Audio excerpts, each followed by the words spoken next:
নমস্কার বন্ধুরা, শুভরাজ হ্যাপি লাইফের একটা নতুন ব্লগে তোমাদের সবাইকে স্বাগত। সকালবেলায় ফ্রেশ হয়ে চলে এসেছি ঠাকুর ঘরে। ভেবেছি আজকের দিনটা ঠাকুরকে স্মরণ করেই শুরু করব। আমার ঠাকুমা খুব ছোটোবেলাতেই আমাকে এই জিনিসটা শিখিয়েছিল যে শুভ কোনো দিনে ঠাকুরকে প্রণাম করেই দিনের সূচনা করলে দিনটা খুব ভালো যাবে।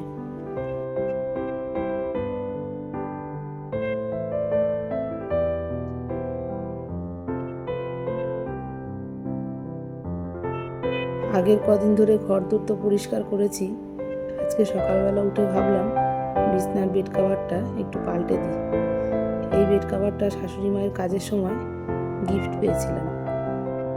বেড কাভারটা পাতানোর পরে দেখছি আরও ভালো লাগছে দেখতে। চলো এবার তাড়াতাড়ি চা করে নিয়ে আসি, এখন সবাই মিলে চা খাওয়া হবে।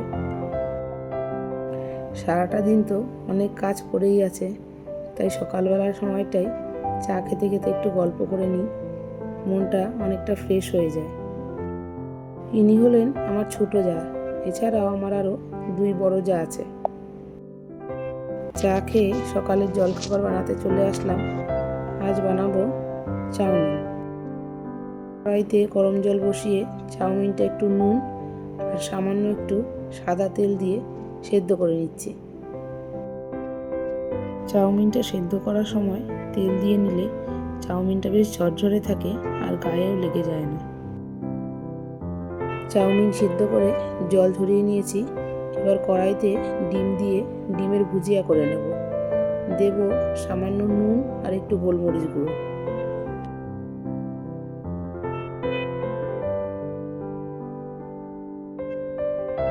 ডিমের ভুজিয়াটা তুলে নিয়েছি। এবার কড়াইতে পরিমাণ মতন তেল দিয়ে কিছু সবজি কেটে রেখেছি সেগুলো দিয়ে দেবো। এখানে আছে একটু গাজর, একটু পেঁয়াজ, একটু টমেটো আর একটু কাঁচা লঙ্কা। প্রথমে গাজরটা দিয়ে দেবো। গাজরটা যেহেতু একটু শক্ত, গাজরটা দিয়ে একটু ভেজে নেব। তারপরে একে একে দিয়ে দেবো টমেটো, পেঁয়াজ আর কাঁচা লঙ্কা। এবার এগুলো একসাথে ভালো করে ভেজে নিয়ে দিয়ে দেবো সামান্য সয়া সস আর দিয়ে দেবো একটু গোলমরিচ গুঁড়ো। এবার সব খুব ভালো করে ভেজে নিয়ে সেদ্ধ করে রাখা চাউমিনটা এর মধ্যে দিয়ে দেবো।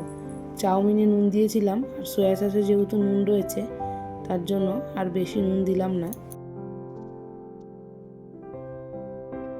এবার ওপর থেকে দিয়ে দেবো ম্যাগি মশলা। আবার খুব ভালো করে একটু ভাজা ভাজা করে নেব। এবার ডিমের ভুজিয়াটা দিয়ে ভালো করে চাউমিনের সাথে মিশিয়ে নেব। আজকের পয়লা বৈশাখ স্পেশাল জলখাবার রেডি। এবার চলে যাব মাংসের প্রিপারেশান করতে। এখানে তোমাদের দাদা মাংস নিয়ে এসছে। এটাতে দিয়ে দেব একটু টক দই আর আদা রসুন কাঁচা লঙ্কা বাটা। সাথে দেব 1 চামচ হলুদ, 1 চামচ নুন আর সামান্য একটু সর্ষের তেল। এই সবগুলোকে দিয়ে দেব আর সাথে দেব একটু কুচনো পেঁয়াজ আর শুকনো লঙ্কার গুঁড়ো।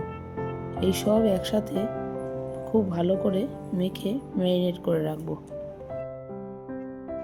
মাংস ম্যারিনেট হতে থাকুক, এদিকে আমি কড়াইতে তেল গরম করে দিয়ে দেব গোটা গরম মশলা ফোড়ন।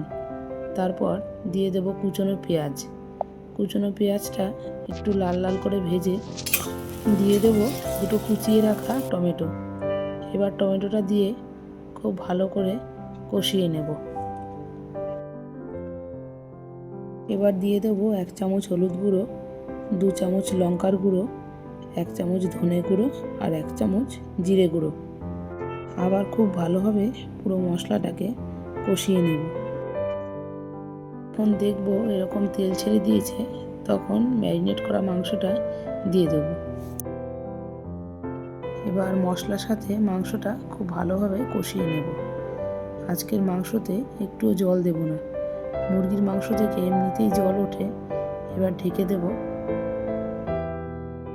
মাংস থেকে বেশ অনেকটাই জল বেরিয়েছে, এই জলেই মাংসটা ভালো সেদ্ধ হয়ে যাবে। ওতে দিয়ে দেব 3-4টে চেরা কাঁচা লঙ্কা আর দিয়ে দেব একটু কুচিয়ে রাখা ধনে পাতা। রান্না রেডি, এবার খাওয়া দাওয়া সেরে বিকেলবেলা যাব হালখাতা করতে। এই দোকানটা আমাদের পার্থপুর বাজারের সামনে। এখান থেকে যাব একটু বাড়িতে, তারপর সেখান থেকে যাব রেডিমেড সেন্টারে হালখাতা করতে। আজকে তোমাদের দাদা বাড়িতে নেই, উনি গেছেন ডিউটিতে, তাই অর্ণবী আর আমি দুজনে বেরিয়েছি। আমরা দুজনে এখান থেকে যাব, আর ওদিকে অর্ণবীর বন্ধু সৈকত আর ওর মা ওর দিদিও আসবে রেডিমেড সেন্টারে। ওখানে গিয়েই সবার সাথে দেখা হবে। আমরা তো আগেই পৌঁছে গেছি, তাই ভাবলাম আমাদের সামনেই বিয়েবাড়ির নিমন্ত্রণ রয়েছে, তাই একটা কাপড় কিনে নিই। দোকানে আজকে প্রচুর ভিড়, প্রচুর মানুষের সমাগম হয়েছে, সবাই ইনভাইটেড।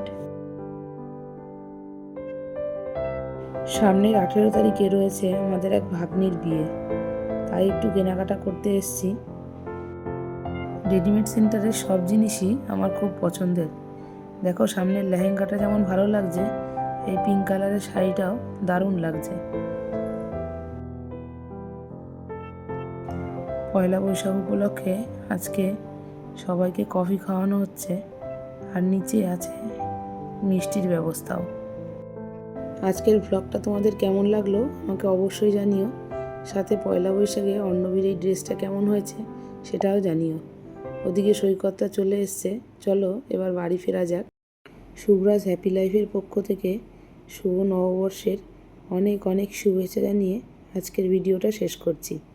দেখা হবে তোমাদের সাথে অন্য একটা নতুন ব্লগে।